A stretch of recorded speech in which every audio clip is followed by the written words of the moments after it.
Емисијата Отворено за вечерва е професор доктор Зоран Шапуриќ, министер без ресор во владата на Република Македонија, задолжен за регулирање на подобрување на инвестицијската клима за домашните предпријатија. Господине Шапуриќ, добро вечер и добре дојдовте во студиото на телевизија Кобра. Добро вечер, поздрав до вас во студиото и поздрав до сите гледачи на телевизија Кобра. Така, денеска сте во посета на општина Радовиш. Кој е поводот? Остваривте ли средба со градоначалникот? Да, денес после година дена, отприлика, доаѓам повторно во Радовиш. Пред 11 месеци бев да ги промовирам мерките на владата за економски раст и за поддршка на домашни инвестиции. Знаеме дека определбата на оваа влада е покрај традиционално странските инвестиции, чија поддршка, кои добиваат поддршка веќе десетина години, да добијат финансиска поддршка за инвестиции и за раст и домашните компании.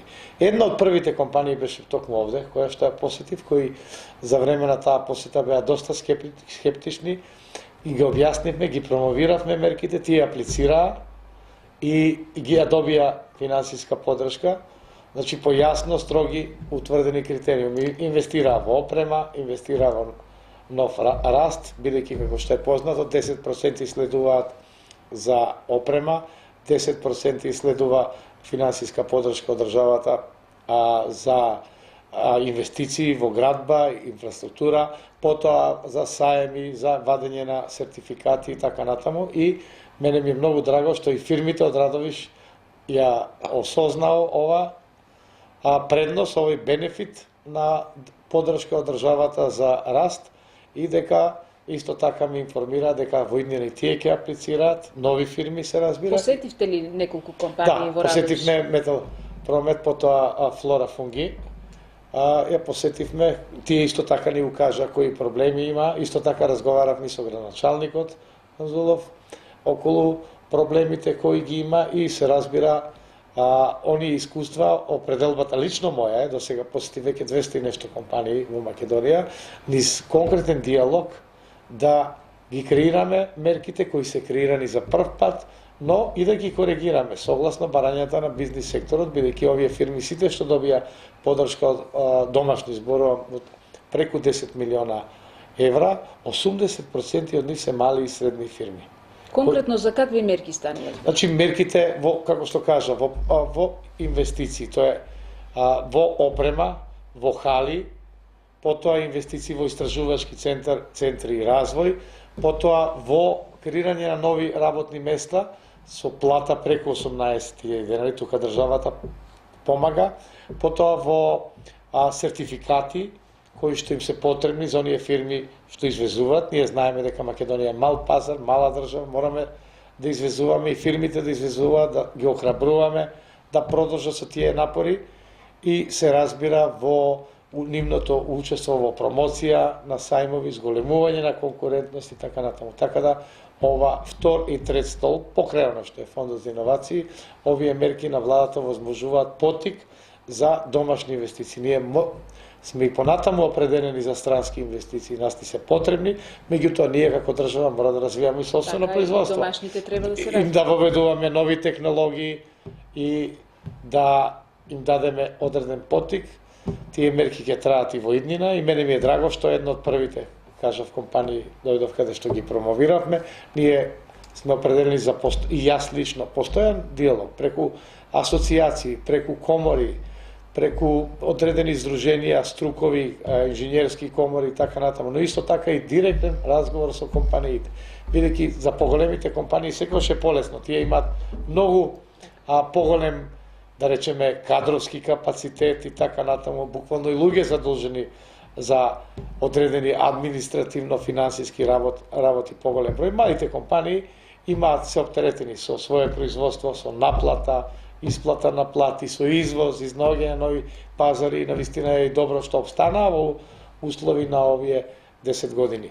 Потоа исто така, она што беше кажано и што го бара поврат на ДДВ многу побрз сега, така да парите се враќаат што побрзо во стопанството. Некои се прашуваат овие 10 милиона евра што ги даде државата, каде ги даде? Кажав 80% во мали и средни предпријатија. Тоа се фирми кои вработиле нови луѓе. преку 1800 луѓе вработиле, кои што имаат просекна плата далеку над минималната плата, кои што и понатаму ќе вработуваат и кои извезуваат. Затоа е таа поддршка, бидејќи ние без извоз, без отварање на нови работни места и се разбира покачување на плати, бидејќи тоа е единствено цел да се оствари. Гледаме дека делумно и ради тоа веќе во вториот квартал имаме 3,1 раст на бруто домашниот производ. Јас верувам дека до крајот на годината сум убеден дека ќе биде многу поголем и ќе се оствари на што е планирано да биде во оваа година над 3%, а се разбира во иднина уште поголем, бидејќи не е нешто топла вода дека за да се осетат граѓаните, не само фирмите, да речеме, или вработените во фирмите, ние мора да имаме еден подолгорочен одржлив раст од, да речеме, минимум 5%, за да направиме нешто подобро во државата, да остануваат луѓето и се разбира да продолжиме со евроинтеграцијските процеси. Така. Општо, каква е економската клима во државата? Еве како министер задолжен за подобрување на инвестицијската клима за домашните предпријатија, дали цела во оваа ситуација има влијание врз економската клима? Па, значи, она политичка криза која траеше подолг период имаше големо влијание. Меѓутоа мора да кажем, одредени компании, зборувам сега за мали и средни, покажа жиловост, успеа да обстанат во тој период, да го зголемат дури своето производство во тешки услови, да изнајдат нови пазари, а не за извоз, се разбира, но токму тоа е и интенцијата на овие владини мерки за економски раст, за поддршка на домашни, да бидат, да им се даде инпут уште повеќе да извезуваат, да произведуваат, и да воведуваат нови технологии. Ние можеме да зборуваме исто така и за производство, ако не, и да извезуваат, бидејќи е мала држава Република Македонија, 80% од нашиот извод, ваков како што е, оди во земјите членки на ЕУ и кандидати на ЕУ. И затоа е многу важен овој момент да продолжи, бидејќи таа соработка ќе биде во иднина уште подобра со продолжување на нашите евроинтеграцијски процеси. Кажав дека повратот на ДД води многу побрзо од порано, со тоа што сето тоа доведува до создавање поповолни услови. Не е толку лесно да се направи, посебно не за компаниите, меѓутоа еве ние колку што можеме ги поддржуваме домашните компании и уште повеќе во иднина ќе ги поддржуваме. Така. Секако Радовишани би ги интересирало ситуацијата околу Боров дол, рудникот за бакар Бучим, има поднесено барање за дозвола за експлоатација.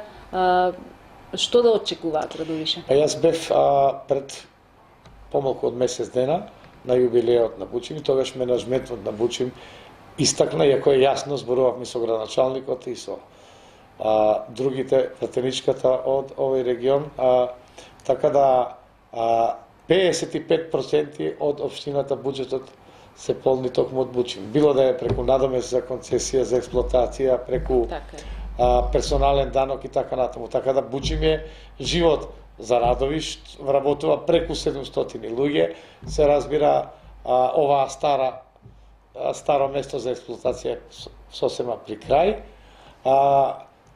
Нивното барање за Боров дол, верувам дека тоа е проследено до Министерство за економија, бидејќи процедурата е таква. Министерство за економија е матично базично министерство, пара од другите министерства согласност и потоа влада дава така наречена концесија или дозвола за експлоатација. Јас верувам и убеден сум дека многу брзо ќе биде добиена оваа дозвола, бидејќи таа инвестиција ќе значи околу 50 милиона евра и се разбира ќе значи и за обстанок на Радовиш, задржување на вработените, но исто така тука е еден момент.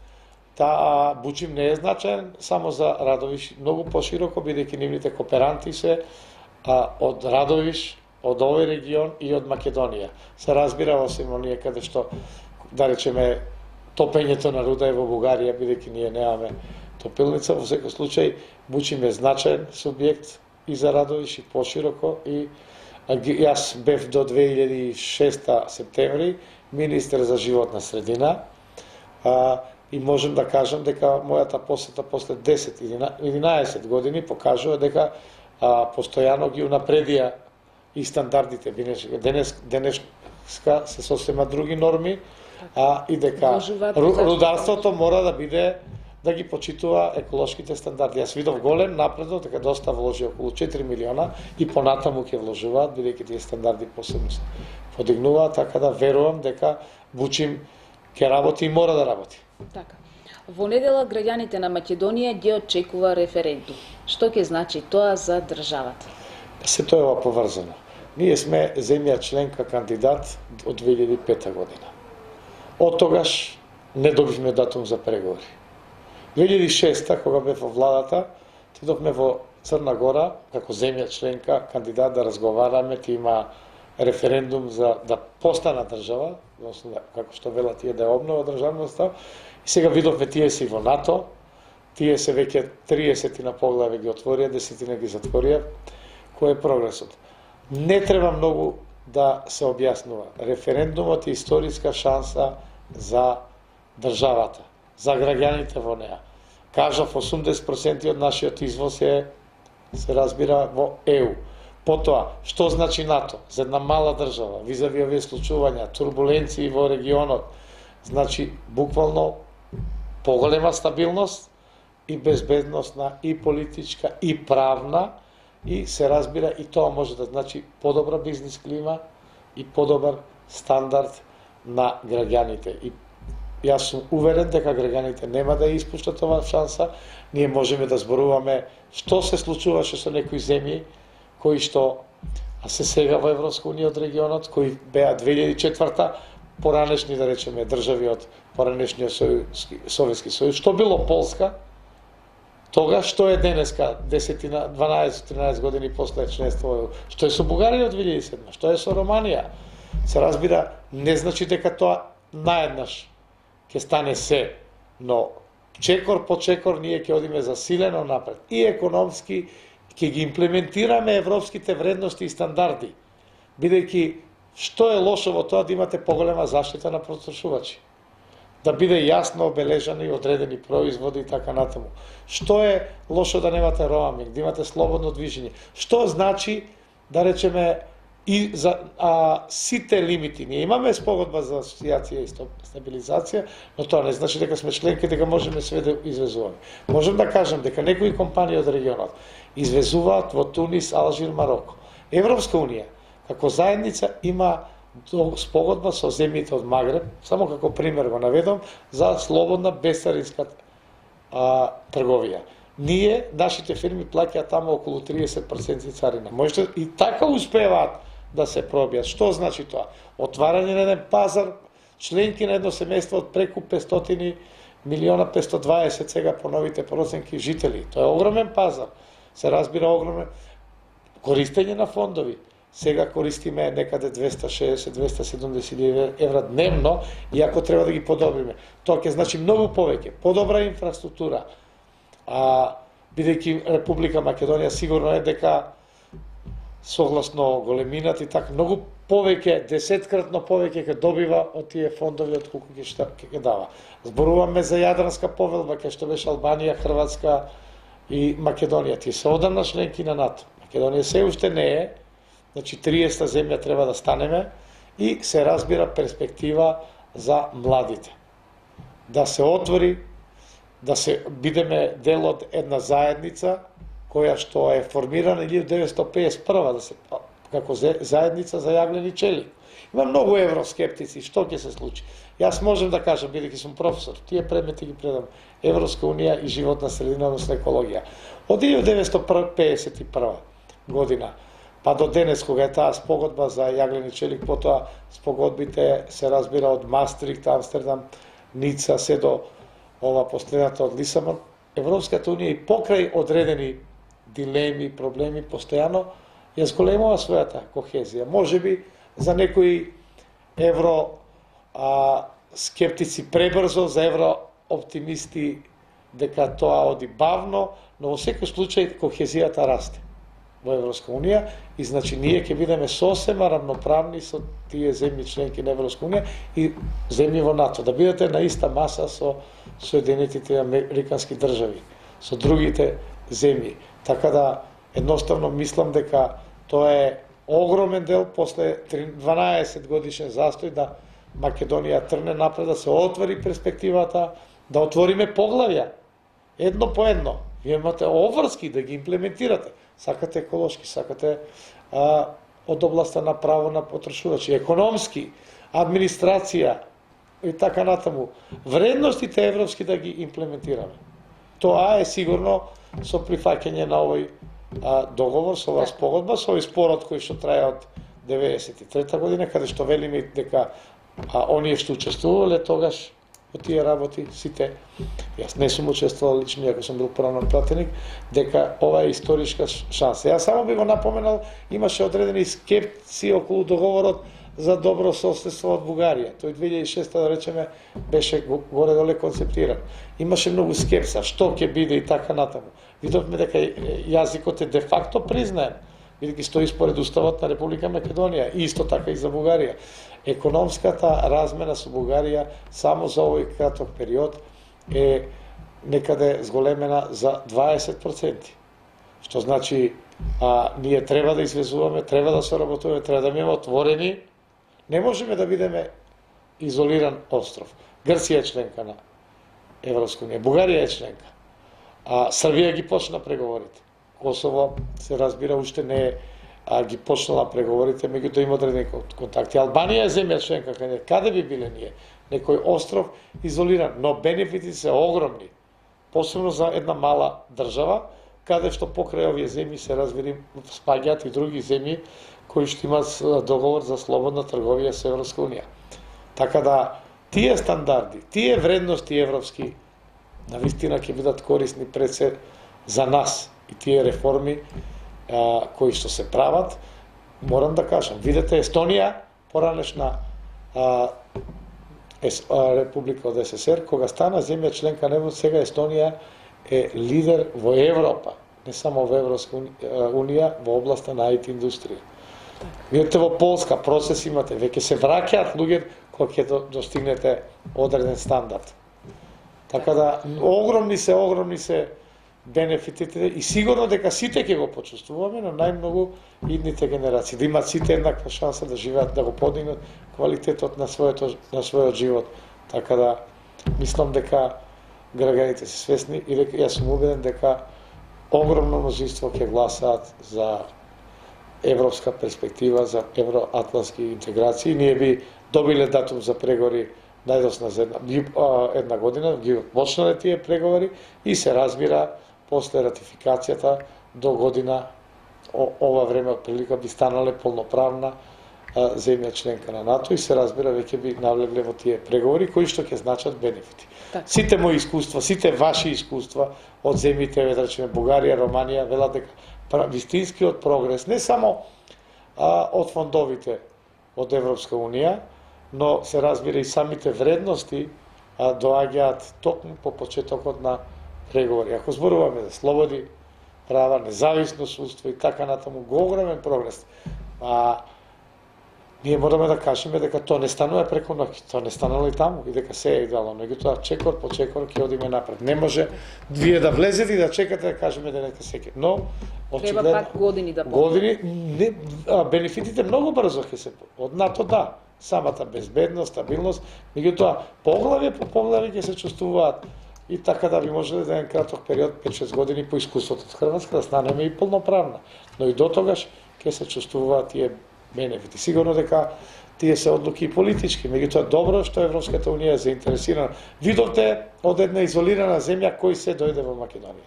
Столтенберг 2 пати, генералниот секретар на НАТО. Да не зборуваме од САД. Потоа високи функционери. Меркел, канцелар на најголемата и најмоќната држава во Европа. Министрите од Германија. Потоа Курц, премиер. Да не зборуваме за Јункер, Могерини, Хан, Туск и така натаму. Порано доаѓа само во услови на криза. И низа други државници кои видовме ви пораките, сакате од Макрон, сакате од хрватската преседателка, словенечкиот преседател, сите други во регионот кои го поддржуваат македонскиот народ и сите други граѓани на патот кон Европската унија и ни укажуваат како е тоа. Неодамна беа исто така од АЛДЕ група пратеници кои што учествува од одредени земји, па и од Словенија, Бугарија, од Холандија, кои што кажа, посебно Ханс Ван Бален, кој е председател на кој што каже дека 20 пати бил во Република Македонија, кој што секогаш ја поддржува Македонија, кој што не зборува едно тука, како него, ова што го зборува овде пред нас, го кажува. Сеќавате на него кога зборуваше за спорот на Грција, кој не поддржуваше, кој рече, навистина е тоа чудно, поранешна Југославенска република, тоа било исто како некоја друга земја, да наречете поранешна отоманска или римска, не знам, византиска и така натаму. Така да пријателите се тука во Република Македонија, огромна поддршка им даваат на граѓаните и јас мислам дека граѓаните во еден добар дел мнозинството граѓани ќе ја сватат оваа порака, ќе ја сватат својата перспектива. Овде не се работи за партии.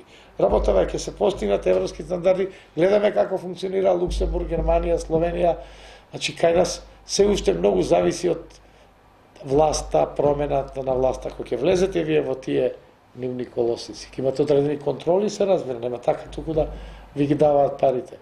Така натаму. Стандардите ден на ден ќе се подигнуваат. Ако зборуваме за еколошки стандарди, ние не можеме утре да станеме Финска.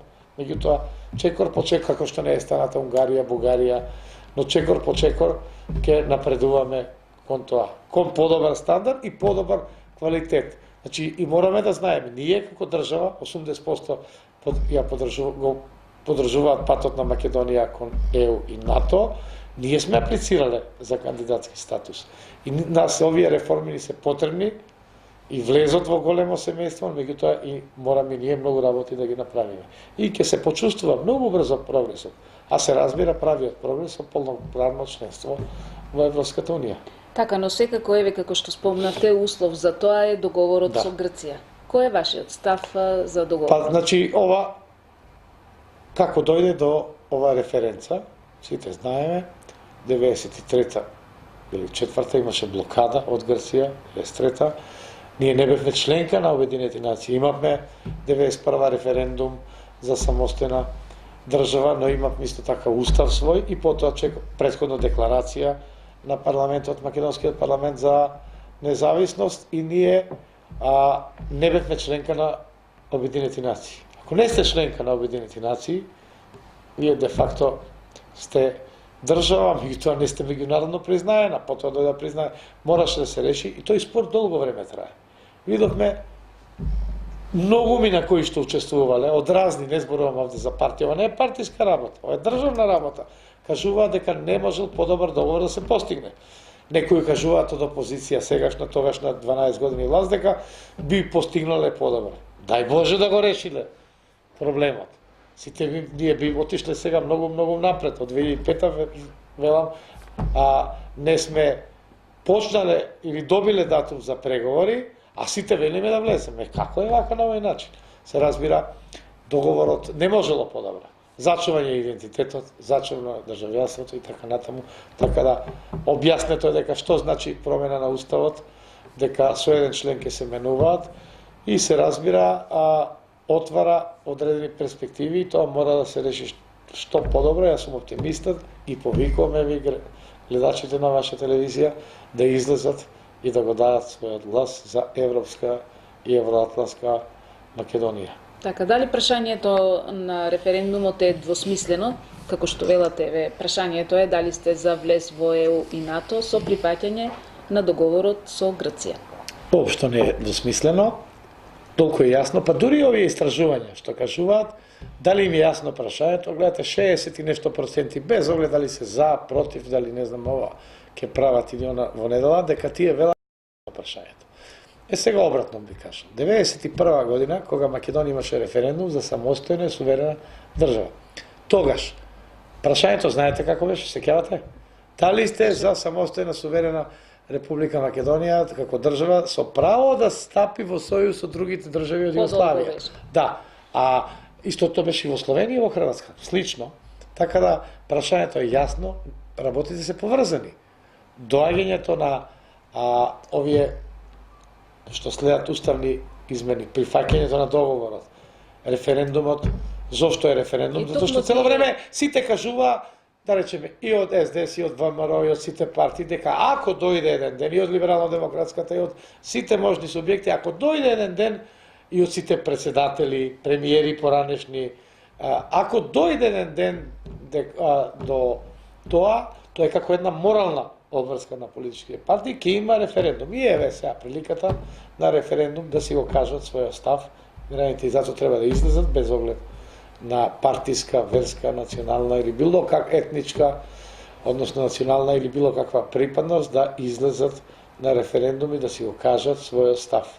И токму тие уставни измени се спорни за опозицијата, можеме да кажеме, не толку договорот, колку што велат уставните измени. Договорот е поврзан со уставните, објаснето е, само 4 члена се менуваат, се разбира тоа ќе оди чекор по чекор, не треба да има некој страф, тоа е најдобар можен договор, еве, имаме, професорот Владо Поповски, кој е член на Совет на град Скопје, познат историчар, професор по право, и член на Советот на град Скопје од ВМРО ДПМН. Тој каже дека е ова најдобар можен договор. Да можело, јас верувам, не велам дека не сакале да го решат. Да можело ќе се направи. Ова е најдобар можен. Идентитет, имате одредени прашања, фактички јазикот е признаен веќе запечатен. И тука навистина беше одредена. Така да не е двосмислен, кажано е што ќе биде уставот, како ќе биде менуван. Сите знаеме дека се поврзани, дека ова се прави токму ради нашиот пат кој што е кон НАТО закочен многу одамна, а кон Европска унија 2005 не е мрдат. Само би посетил 1995 година станавме членка земја на Партнерство за мир. Тоа ви е како еден вид предворје во НАТО. 95-та. Дури Бугарија не беше членка на Партнерство на мир, Хрватска, Албанија, народски кажано, Абер нема од НАТО. Ние бевме земја членка Партнерство за мир и еве колку години поминаа, на врата сме на НАТО веќе 22 години, како доаѓа. Така да сега е тој правец, тоа значи стапување во најголем политички воен сојуз. Ние зборувавме овде повеќе за Европска унија, но и НАТО има своји вредности. НАТО не значи само воен, политички, безбедносен. Тие исто така имаат одредени критериуми за своји земји во сите области, почитување на човекови права, независно судство и така натаму, ефикасна администрација. Така да овие две работи се поврзани, односно 3 евроатлантските, патот на Република Македонија кон ЕУ и кон НАТО е поврзан со договорот со јужниот сосед, односно со Грција. Значи, тоа е тоа, работиве се јасни, работава е во тоа да излезат луѓето, да се кажат својот став и потоа... Според вашите проценки... Јас мислам дека референдумот многу огромно мнозинство ќе бидат за. Еве, уште 2 дена останаа. Така да, еве, уште еднаш ги повикувам вашите гледачи да го искористат своето демократско право да излезат на референдум. Така, што губи македонскиот народ со договорот со Грција? Бидејќи е компромис. Па сигурно е, ако се сеќавате и председател на државата порано викаше кога ќе се постигне еден ден и многу други сега, така, да не ги набројувам, Иванов мислам, кажа кога ќе биде разумен компромис, тогаш ќе има референдум. Еве го, разумен. Па добро, сега не можеме да кажеме дека грчката страна ништо не стапила. Вие видовте дека и таму има одредени превирења, дека уопшто не сакаат да зборуваат да има било М од Македонија во името.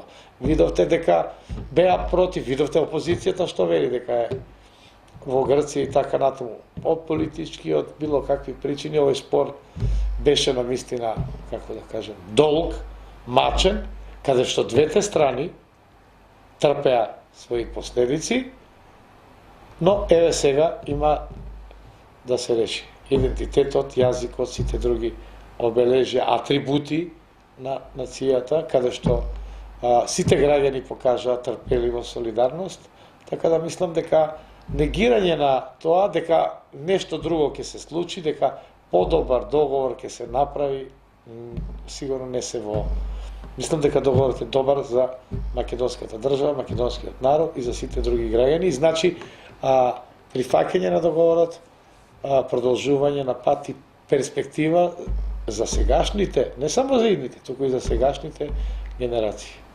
Така се спомнува 2008 можело да се реши ова прашање. Па можело, имало пропуштило. шанса, за жал се пропустило, сигурно дека други прилики. Јаве не сакам да се наврекам сега, бидејќи ова државна работа не е политичка, видовме и од тие така наречени бомби, дека тоа долго време се преговарало, дека имало различни имења, така да и некои од тие учесници укажува дека е цел свет не повика. Не знам веќе кој не даде порака, и јас и вие веројатно не можеме да пратиме, буквално цел прогресивен свет, цела Европска унија, сите држави, сите политички лидери, сите политички групации во Европскиот парламент. Дали се од десната народна партија, каде што припаѓа ВМРО ДПМН, дали се од левицата на социјалисти и социјалдемократи, каде е СДС, дали се од зелените, дали се од Алијанса на либерал-демократите, сите политички групации и во Европската комисија не повикаа да продолжиме, не охрабрија кон овој пат. Така, доаѓаа многу европски и светски фактори во овој период.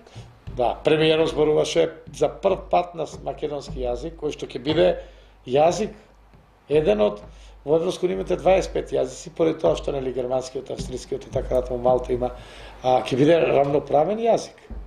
Македонскиот јазик ќе биде равноправен во сите институции на Европска унија, во Европскиот парламент, во Европскиот совет, во Советот на односно Советот на министри, Комитетот на региони и регионални и локални власти кај што општините, економско-социјалниот комитет, во агенциите на ЕУ, јазикот ќе биде равноправен. Сосема таму, заедно со германскиот, англискиот, францускиот и така натаму. И нашето знаме, нашите представници, не само сега во иднина, ќе седат таму, ќе одлучуваат кога ќе станеме полноправна членка. Ќе имаме глас за сите, и за локални, и за регионални, но и за глобални случувања, и се разбира кога ќе станеме полноправна членка, и таму ќе го има Република Македонија својот глас во парламентот и во сите други институции. Така, министре, за крај, која е пораката до граѓаните? До граѓаните е дека треба да го искористат ова демократско право, бидејќи референдум е врв на демократијата. Сите во овие 10-15 години зборувале за референдум, излезете масовно на референдум на 30 септември и дајте го својот глас за европска и евроатлантска Македонија, за патот на Република Македонија кон ЕУ и кон НАТО. Ви благодарам што бевте гостин во студиото на телевизија Кобра. Ви благодарам и вам. Така. Вам, почитувани гледачи, ви благодарам за вниманието со кое не следевте. Останете и понатаму со програмата на телевизија Кобра и имајте пријатна вечер.